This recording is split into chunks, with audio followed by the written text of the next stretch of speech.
வழி தெரியலங்க. நீ எது பண்ணாலும் சரியாதான் இருக்கும். உனக்கு பின்னாடி நான் இருக்க, பயப்படாத. அதனாலதான் கொஞ்சமாவது நிம்மதியா இருக்குது. அம்மா அம்மா, மதன் வந்துட்டான். அம்மா என்ன அவசரமா வர சொன்னீங்க? மண்டபத்துல வேலை பார்த்துட்டு இருந்தேன். என்னம்மா காலையில கல்யாணத்தை வச்சுக்கிட்டு நீங்க வராம இருக்கீங்க? எல்லாம் கிளம்ப வேண்டியதானே? அதுக்கு முன்னாடி கொஞ்சம் முக்கியமான விஷயத்த நான் உன்கிட்ட பேசணும். என்னம்மா சொல்லுங்க. நான் பேசுறது உனக்கு சங்கடமா தான் இருக்கும், ஆனா எனக்கு வேற வழி தெரியல. அன்னைக்கிலியம்மா எது செஞ்சாலும் நியாயமா தான் இருக்கும். நீங்க செய்யறது எதுவும் தப்பாகாது. தைரியமா சொல்லுங்கம்மா. என்னம்மா? இவ்வளவு புரிஞ்சுட்டதுக்கு ரொம்ப சந்தோஷம்டா. என்னம்மா சொல்லுங்க. நான் எதையும் தப்பா எடுத்துக்கிட மாட்டேம்மா. உங்க அப்பா நாளைக்கு இந்த கல்யாணத்தை நடத்த விட மாட்டானா? அவரு யாரு இந்த கல்யாணத்தை நடத்த பண்ணதுக்கு? நாம இருக்கோமா? நாம இந்த கல்யாணத்தை தடப்படலாம் நடத்தி முடிப்போம். இல்ல, அது முடியாது மதனே. அம்மா யார் தடுக்க முடியும்? பொண்ணு தெரியும் ஆதரவும் ஒத்துக்கொண்டு விரும்புறாங்க, விருப்பப்பட்டு கல்யாணம் பண்றாங்க. இதுல எவன் வந்து தடுக்க முடியும்? எங்க அப்பா இருந்தா யாரா இருந்தானே எவனாலையும் ஒண்ணும் பண்ண முடியாது. அதான்டா இல்ல. ஏமா ஏன் இப்படி பயப்படுறீங்க? எங்க அப்பாக்கெல்லாம் நீங்க பயப்பட மாட்டீங்களே? நான் பயப்படுறது உன் அப்பனுக்கு இல்ல, உன் தம்பிக்கு. உன் தம்பி விக்ரமுக்கு. அம்மா மதன் வீட்டுக்கு வந்தாங்களே செவ்வொழி, நாங்க அதுக்கப்புறம் ஆளையே காணோம். எல்லா ரூம்லயும் தேடிட்டு ஆளை காணோம். எங்க போனாங்க? மேல யாரோ பேசுற மாதிரி சத்தம் கேக்குதே, என்னன்னு பாப்போம். அத்தை குரல் மாதிரி இருக்குதே. மதனுக்கிட்ட அத்தை என்ன பேசுறாங்க? என்னம்மா சொல்றீங்க? ஆமாடா, கல்யாணத்தை நிப்பாட்ட வர்றது உன் அப்பா இல்ல, உன் தம்பி. ஐயோ, விக்ரமா? அவன் இப்பதானே மனசு மாறி இருக்கான். அவன் எப்படி? அவன் இப்பதானே அவங்க அண்ணன் கிட்ட பேசணும் பழகணும்னு ஆசைப்பட்டுட்டு இருக்கான். இப்போ போய் ஐயோ. ஏமா அவன் ஒண்ணும் பண்ணிக்கிட மாட்டாமா? இல்லடா, அவன் குறுக்கு வழிய கையாண்டிருக்கான். என்னமா சொல்றீங்க? நான் சொல்றத கொஞ்சம் கவனமா கேளு. முன்னாடி மாதிரி உன் தம்பி இப்ப கிடையாது. அவன் கொஞ்சம் மாறி இருக்கான். ஏன்னா அவனுக்குள்ளே ஒரு பொண்ணு வந்திருக்கா. என்ன சொல்றாங்க அத்தை? என்னமா சொல்றீங்க? அவனுக்கு தான் கல்யாணம் காய்ச்சினாலே. ஆமா, பிடிக்காது. அப்பேற்பட்ட கல் நெஞ்சுக்குள்ளேயும் ஒருத்தி வந்திருக்கா. ஆனா அது உன் அப்பனுக்கு பிடிக்கல. அதான் அவனை அடிமையா தான் சொல்ற வெள்ளம் செய்யற நாயா தானே வளர்த்து வச்சிருக்கான் உன் அப்ப. ஆமா, அவன் விரும்புறதுக்கும் இந்த பொண்ணுத்துல கல்யாணம் நிக்கிறதுக்கும் என்னமா சம்பந்தம்? என்ன என்ன நடக்குதுங்க? தான் நேசிச்ச பிள்ளைக்கு எதுவும் ஆயிடக்கூடாதுன்னு எந்த எல்லைக்கும் போயிட்டான் அந்த விக்ரம. உன் அப்பனால அந்த பிள்ளைக்கு எதுவும் ஆயிடக்கூடாதுன்னு உன் அப்பா சொல்லுக்கெல்லாம் ஆடிக்கிட்டு இருக்கான் இந்த விக்ரமே. ஐயோ. சரிங்கம்மா, அதுக்கும் பொண்ணுத்துல கல்யாணம் நிப்பாட்டுறதுக்கும் இங்க பாரு, இப்ப பொண்ணு தெரிய காப்பாத்த வேண்டியது நீதான், உன் கூட பிறந்தவனை காப்பாத்த வேண்டியவனும் நீதான். நானா? ஆமா, விக்ரமா காப்பாத்த வேண்டியது உன் பொறுப்பு தான். அவன் பொண்ணு தர கல்யாணத்தை நிப்பாட்டது குறியா இருக்கான். ஆனா அதுக்கப்புறம் நடக்கிற விபரீதம் அவனுக்கு தெரியல. உன் அப்பா போட்டிருக்க பிளான் அவனுக்கு தெரியல. உன் அப்பா பொண்ணு தர கல்யாணத்தை நிப்பாட்டி ஆதரவை அங்கிருந்து தூக்கிட்டு போய் தான் வீட்டு மருமகளை ஆக்கணும்னு நினைக்கிறான். பொண்ணு தர கல்யாணத்தை நிப்பாட்டிட்டா தான் அப்பா தான் காதலிக்க பிள்ளைய விட்டுருவாருன்னு விக்ரம் நினைச்சுக்கிட்டு இருக்கான். அது தப்புன்னு விக்ரமுக்கு தெரியல. பொண்ணு தர கல்யாணத்தை நிப்பாட்டுவான், ஆதிரவை விக்ரமுக்கு கல்யாணம் பண்ணி கொடுத்துட்டு காலத்துக்கும் விக்ரம அடிமையா மிருகமா வளர்க்கலாம் நினைக்கிறான் உன் அப்பா. இது தெரியாத விக்ரமே பொண்ணு தர கல்யாணத்தை நிப்பாட்டதுக்கு குறிக்கோள் அழிஞ்சிட்டு இருக்கான். என்ன வேலை பார்த்திருக்கான் தெரியுமா? என்னம்மா என்ன வேலை பார்த்திருக்கான்? நாங்களும் பேசி பார்த்தோம்டா. அவன் நேசிச்ச பிள்ளைய காப்பாத்துறதுலதான் குறிக்கோளா இருக்கானே தவிர நாம என்ன சொல்ல வரோம்னு காது கொடுத்தே கேட்க மாட்டேங்கிறான். விக்ரம் லவ் பண்றானா? தான் செத்தாலும் பரவாயில்ல, நேசிச்சவளுக்கு தன் தகப்பனால எதுவும் ஆகக்கூடாதுன்னு நினைக்கிறான். சரிம்மா, இப்ப என்ன பிளான போட்டிருக்கான்? இங்க பாரு விக்ரம், அதான் உன் கூட பிறந்தவன் நாளைக்கு பொண்ணு தர கல்யாணத்தை நிப்பாட்டதுக்கு காலையில மண்டபத்துக்கு வருவான். அவன் மண்டபத்துக்கு வரக்கூடாது. கல்யாணத்தை நிப்பாட்ட கூடாது. பொண்ணு தர கல்யாணம் நல்லபடியா நடக்கணும். பொண்ணு துறைக்கும் ஆதிராவுக்கும் நல்லபடியா கல்யாணம் நடக்கணும். அவனை மண்டபத்துக்கு வர விடாம பண்ண வேண்டியது உன் பொறுப்பு. ஐயோ, என்ன இவங்க எப்படி? இப்பதானே அவன் அண்ணனு கொஞ்சம் நெருங்கி வரான். இந்த நேரத்துல நான் சொன்னா எனக்கு வேற வழி தெரியல மதனே. இப்ப தினேசியோ சதிசையோ நான் போய் விக்ரம அடக்குன்னு சொல்ல முடியாது. ஆனா உனக்கு உரிமை இருக்குன்னு நம்பிதான் இந்த பொறுப்பை நான் உன்கிட்ட கொடுக்க. அம்மா இப்படி கொடுக்கறாங்க, நீ தப்பா நினைக்காதடா. எங்களுக்கு வேற வழி தெரியலடா. யாருக்குமே பயப்படாதவன் நிச்சயமா உனக்கு பயப்படல. அத்தை, நாங்க பேசுற இடத்துல நீ எப்போ வந்த? இப்பதான் மதனை தேடி வந்த. அத்தை, நீங்க இப்ப மதனை அனுப்புறது தப்பா இருக்கும்னு நினைக்கிறேன் அத்தை. ஏன்? சம்பவலே இல்லங்க, இல்ல இல்லத்த, யாருக்குமே கட்டுப்பட மாட்டான் விக்ரமே. இவனுக்கு போய் எப்படி? செம்பகவல்லி நீ கீழே போன்னு சொன்ன. ஐயோ இல்லைங்க, நான் எப்படி சொல்லி புரிய வைப்பேன்? அவ இப்பதான் அண்ணன் வேணும்னு வந்திருக்கான். இந்த நேரத்துல இவங்க ரெண்டுத்துக்குள்ள பகை ஆயிட்டுனா காலத்துக்கும் அண்ணனும் தம்பியும் சேரவே மாட்டாங்களே. என் புருஷனுக்கு கூட பிறந்தோன்னு யாருமே இல்லாம போயிருவாங்களே. இல்ல இப்ப விக்ரம் திருந்தி தானே இருக்கா. ஐயோ என்ன செம்பகவல்லி? செம்பகவல்லி நீ கீழே போன்னு சொன்ன.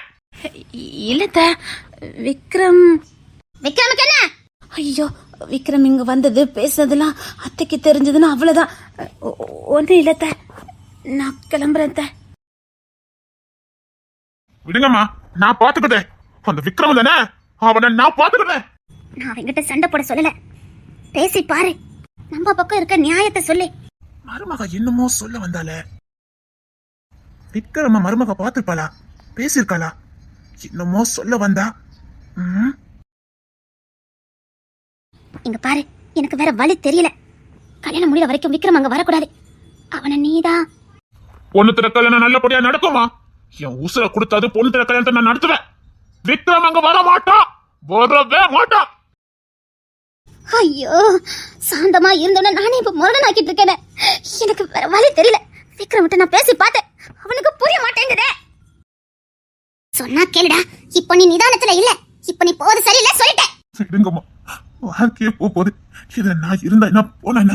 டேய், அம்மா நான் இருக்கேன், உன்னை நான் வாழ வைப்பேன்டா. சொன்னா கேளு, நீ நல்ல வாழுவ. மனசுக்கு பிடிச்சவ கூட நீ சந்தோஷமா வாழுவ. மனசுக்கு பிடிச்சவ கூடயா? போங்கம்மா, அவ என்ன அருவருப்பா பாக்குறா. நாம நேசிக்கிறவங்களை விட நம்மள நேசிக்கிறவங்களோட வாழ்ந்தா வாழ்க்கை நல்லா இருக்கும்.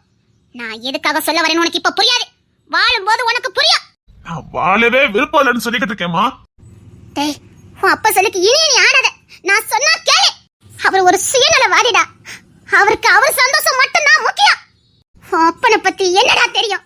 என் அக்கால பழி வாங்க துடிச்சுக்கிட்டு இருக்கானே, ஏன் எதுக்குன்னு தெரியுமா? அந்த காரணத்தை கிட்ட நீயே உன் கால கடக்க செருப்படுத்து உன் அப்பனை அடிப்ப. என்னம்மா சொல்றீங்க? ஆமாடா, உன் அப்பா ஒரு கீழ்த்தரமான ஜென்மம். அவன் மனுஷனே கிடையாதுடா. அவன் மனுஷனா இருக்கிறதுக்கு இல்ல, மிருகமா இருக்கிறதுக்கு கூட தகுதி இல்லாதவன். அம்மா, சுயநலவாதி கேள்விப்பட்டிருப்ப, ஆனா சுயநலத்துக்கும் மேலடா இவன். என்ன ஜென்மனே சொல்ல முடியாத ஒரு பெருடி. என்னம்மா சொல்லிட்டு இருக்கீங்க? அன்னைக்கு உங்க அப்பனுக்கும் ஏதோ சொத்து தர நினைச்சுக்கிட்டு இருக்கியா? தொழில் போட்டி தான் நினைச்சுக்கிட்டு இருக்க? அப்படிதானே? அடச்சே, அதுதான்டா இல்ல. ஏய், எங்க வழக்கப்படி சின்ன வயசுல கல்யாணத்தை பண்ணி வைப்பாங்க. அவ வாழ ஆரம்பிக்கிறதுக்கு முன்னாடி அவ வாழ்க்கை முடிஞ்சு போச்சு. வாழ்க்கை 14 வயசுல இறந்துட்டா. வீட்ல ஒரு இருட்டு அறையில தலையில மொட்டை அடிச்சு ஒரு இருட்டு ரூம்ல அவளை அடிச்சு வச்சிருந்தாங்க. அதுதான் அவ வாழ்க்கை. அந்த இருட்டு அறை தான் அவ உலகம். எல்லாமே அதுதான் அவளுக்கு. திங்கிறதுக்கு படுக்கிறதுக்கு எல்லாமே அந்த இருட்டு அறை மட்டும்தான். அந்த இருட்டு அறைக்குள்ளேயும் ஒரு ஒளி வந்தது, கல்வி என்னும் ஒரு ஒளி. குழந்தைங்களை கல்விக்கூடத்துக்கு அனுப்புங்க, பெண் பிள்ளைங்களை படிக்க வைங்கன்னு பிரச்சாரம் நடந்துகிட்டு இருந்தது. அதுல ஒரு சின்ன துண்டு பேப்பரு ஜன்னல் வழியா அந்த இருட்டு அறைக்குள்ள போச்சுது. அன்னைக்குதான் முத கல்வின்னு எழுத்து அவ கண்ணால பார்த்தா. என்னமோ தெரியல, அந்த எழுத்துக்களை பார்த்த உடனே அவளுக்குள்ள ஒரு சந்தோஷம். வாழ்க்கையே தொலைச்சவளுக்கு அந்த எழுத்தை பார்த்த உடனே ஒரு ஆனந்தம். அந்த சந்தோஷத்தை அவ உணர்ந்தா. அது நிரந்தரமா வேணும்னு ஆசைப்பட்டா, படிக்கணும்னு ஆசைப்பட்டாடா. அப்ப இல்ல, அப்ப 14 வயசு புள்ளனு கூட பார்க்காம. என்னம்மா சொல்லிக்கிட்டு இருக்கீங்க? ஆமாடா, என் அக்கா அன்னைக்கிளி படிப்புக்காக போராடினா. இருட்டுல இருந்தாவா வெளிச்சத்துக்கு வரணும்னு ஆசைப்பட்டா. வாழ்க்கையை இழந்துட்ட, இந்த கல்வியை மட்டுமாவது எனக்கு கொடுங்கன்னு எல்லாரும் காலில் விழுந்து கெஞ்சினா. அதுக்காக அவ படாத அவமானம் இல்ல, அடியும் இல்ல, தெருல போட்டு அடிச்சு கொன்னு சித்திராதப்படுத்தி அவளை என்னென்ன பண்ணணுமோ அத்தனையும் பண்ணுனாங்க. அத்தனைக்கு காரணம் ஓ அப்ப. என் அக்கால அடையணுங்கிற ஒரு ஆசை, வெறி. எப்படியாவது என் அக்கால அடையணுங்கிற வெறி அவனுக்கு. இத தெரிஞ்சுக்கிட்ட என் அக்கா அவனை ஓங்கி கண்ணத்திலே அரைஞ்சா. இருட்டாரில இருந்த என் அக்கால படாத பாடுபடுத்தின ஓ அப்ப. என்னம்மா சொல்றீங்க? கண்ணால பார்த்தவடனா, பார்த்த அப்பனுக்கு கழுத்து நீட்டின போயிடனா. அக்கா வராத சித்திரவதையை தாங்கிக்க முடியல. அவன் கல்விக்காக ஒரு பக்கம் ஓடினாலும் அப்பன் படுத்தின சித்திரவதைனாலதான்டா வீட்டை விட்டு ஓடி போனா. அப்ப எந்த அளவுக்கு சித்திரவதைப்படுத்திருப்பா. அக்கா ஓடி போனா, படிப்புக்காக ஓடி போனா. அக்கா இவனை வேண்டான்னு சொல்லிட்டு தான் ஓடி போயிட்டானே ஒரு முழுக்க பேச்சு. அத உன் அப்பனால தாங்கிக்க முடியல. தேடி பிடிச்சு அவமானப்படுத்தி தாலி கட்டணும்னு நினைச்சான். ஆனா அன்னைக்கிளிக்கு அங்க ஒரு வாழ்க்கை காத்து இருந்தது. படிக்க போயிட்டு திரும்ப வந்தா. அக்கா மாப்பிளையோட வந்தா. அத உன் அப்பனால ஏத்துக்கவே முடியல. அவளை இருட்டறையில என்னென்ன பாடுபடுத்தினானோ அத்தனையும் அன்னைக்கு அக்கா மாப்பிள்ளை கிட்ட சொல்லி சொல்லி அவர் மாப்பிள்ளை மனச வேதனை பட்டுட்டு இருக்கான். அத சரிதாண்டா இன்னும் பிளாக்மெயில் பண்ணிக்கிட்டு இருக்கான். உங்க அப்பா எங்க அக்கலை எங்கடா வாழ விட்டான்? சந்தோஷமா வாழ்ந்துட்டு இருந்த குடும்பத்துல சந்தேகம் தீயா வெடிச்சான். அன்னைக்கு அக்கா புள்ளையவே அவகிட்ட இருந்து பிரிச்சான். புள்ள வாயாலே அம்மா நடத்துக்கிட்டவன்னு சொல்ல வச்சான். எல்லாமே உன் அப்பா தான்டா. நீ வேற உங்க அப்பா கூட சேர்ந்து அக்கால பழி வாங்க துடிச்ச. அப்படி அக்கா என்னதாண்டா பாவம் பண்ணுனா? அவளை பத்தி இன்னும் உங்களுக்கு என்னடா தெரியும்? அவளை பத்தி இன்னும் உங்களுக்கு என்னடா தெரியும்? ஏய், அவளை பத்தி தெரிஞ்சா நீ அவளை பழி வாங்கிருக்க மாட்ட. அவ காலில விழுந்திருப்ப. தம்பியா இருந்தாலும் தப்பு செஞ்சா தண்டிக்கணும். என்னங்க? தெரியும் நீ என்ன சொல்ல வாரன்னு எனக்கு தெரியும். உங்ககிட்ட நான் எதையும் மறைச்சதில்ல. என் பொண்டாட்டி பத்தி எனக்கு தெரியும். என் செம்பகவலியை பத்தி எனக்கு நல்லா தெரியும். என் செம்பகவலி தாய்மை குணம் கொண்டவ. நீ புள்ளையா பாக்குற, நான் அவன் தப்பு செய்யறோம்னா பாக்குறேன். ஏங்க, அவன் முன்ன மாதிரி இல்லங்க. தெரியும் செம்பகவலி. தெரியுமா? தெரியும். இப்போ போய் அவங்கிட்ட நான் சண்டை போட போகல. அம்மா அப்படியே நான் அனுப்பவும் இல்ல. அப்படின்னா அங்க அத்தை சொல்லிட்டு இருந்தாங்களே. அம்மா என்னைக்கு அந்த தப்ப செய்யவே மாட்டாங்க. அப்படின்னா இனி அவன் எந்த பாவத்தையும் செய்யக்கூடாது. செஞ்ச பாவத்துக்கு தண்டனை வேண்டாம். என்னங்க பண்ண போறீங்க? அவன் இங்க இருந்தாதானே ஏதாவது ஒண்ணு பண்ணிக்கிட்டு இருப்பான். ஏங்க, பாவங்க, அவனை வளர்த்தது உங்க அப்பா. அந்த பையனை வாழவே விடலைங்க. அந்த பையன் அந்த வயசுக்கேத்த சந்தோஷத்தை அனுபவிச்சதே இல்ல. எப்பவும் பாக சண்டை, வட்டி கொடுக்கறது, பணத்தை பறிக்கிறது, பெண்களுக்கு கேலி பண்றது, இப்படியே வளர்த்த அந்த பையன் வாழ்க்கையை நாசமன் ஆக்கிட்டாரு உங்க அப்பா. சராசரி மனுஷன் வாழ வேண்டிய வாழ்க்கை அந்த பையன் வாழவே இல்ல. உங்க அப்பா ஏவி விட்ட வேலையை செய்த ஒரு அடிமை. அதுவே அவனுக்கு தண்டனை தாங்க.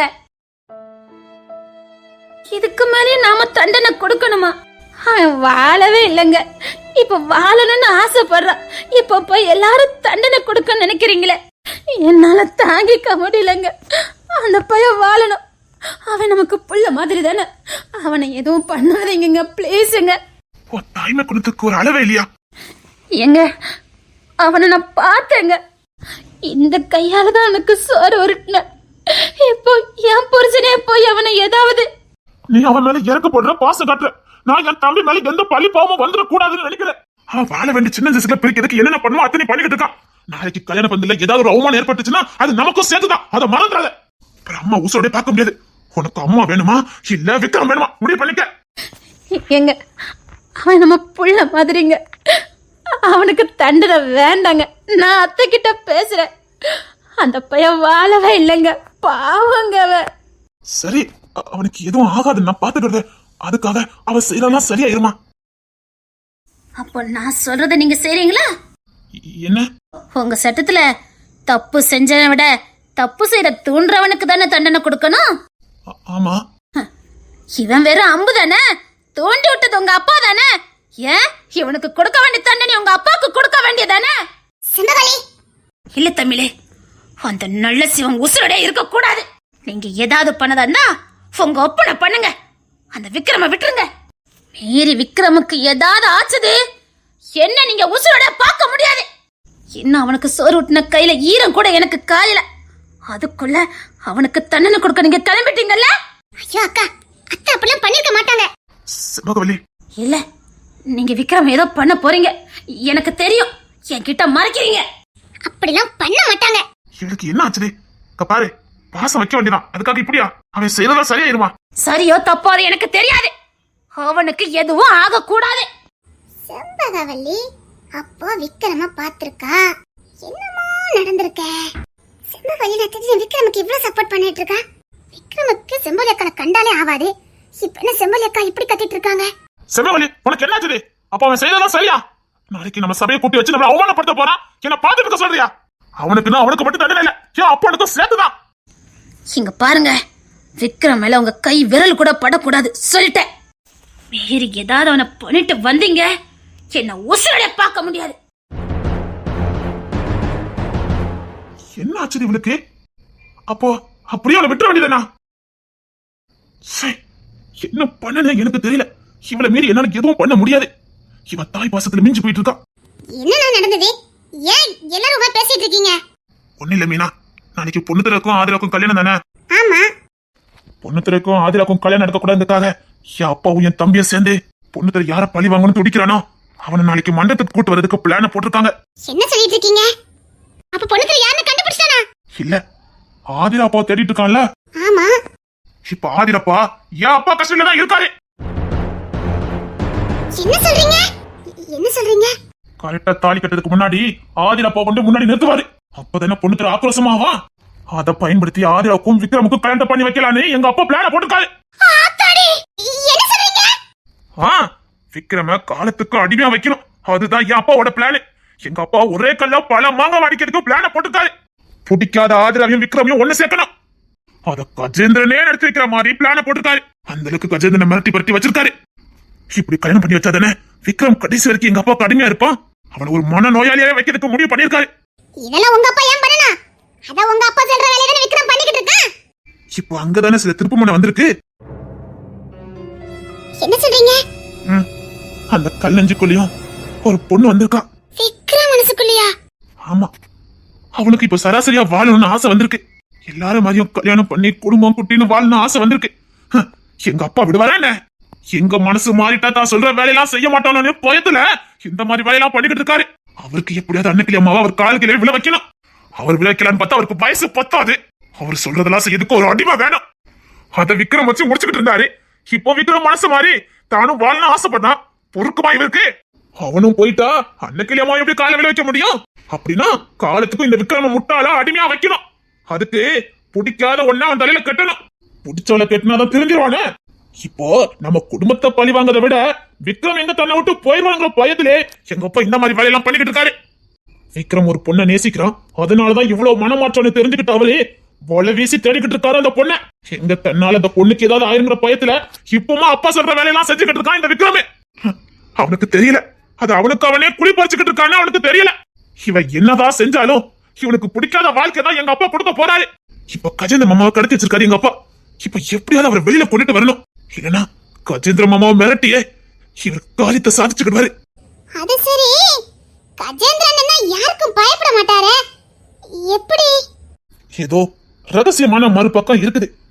எனக்கும் அந்த சந்தேகம் இருந்துகிட்டு தான் இருக்கு. கஜேந்திர சார் யாருக்கும் பயப்படாதவர், அஞ்சல் நெஞ்சரு. அப்படி இருக்கும்போது ஏன் எங்க அப்பாவுக்கு பயப்படுறாரு? பொண்ணு துறைக்கு ஏன் பயப்படுறாரு? ஏன் இவர் ஓடி ஒளியணும்? அப்படின்னா ஏதோ ஒரு பெரிய ரகசியத்தை அவர் மறைக்கிறாரு.